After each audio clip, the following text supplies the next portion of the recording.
College படிக்கும்போது உங்கள் cassettes அவ்வளோ வாங்கி வச்சுருக்கேன். நான் ஒரிஜினல் கேசட் தான் வாங்குவேன்.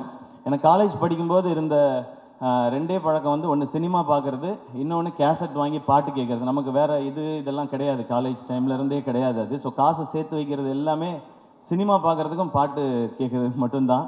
எனக்கு நல்லா ஞாபகம் இருக்குது, குறும்பு தான் ஃபஸ்ட் டைம் வந்து அந்த ரீமிக்ஸ் கல்ச்சரை கொண்டு வந்துச்சுன்னு நினைக்கிறேன் சார். ஃபஸ்ட்டு சாங் நீங்கள் ஆரம்பித்து வச்சது தான் நினைக்கிறேன்.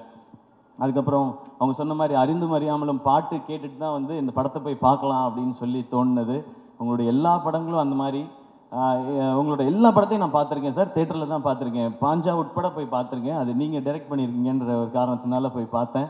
ஒரு பயங்கரமான ஒரு ஃபிலிம் மேக்கர் விஷ்ணு சார். அவருடைய அந்த கலர் சென்ஸாக இருக்கட்டும், ஆர்டிஸ்ட்டை ப்ரெசென்ட் பண்ணுற விதமாக இருக்கட்டும், அந்த ஸ்டோரியை கொண்டு போகிறது, மியூசிக்காக இருக்கட்டும், அது ஒரு புது ஃபீலில் இருக்கும்.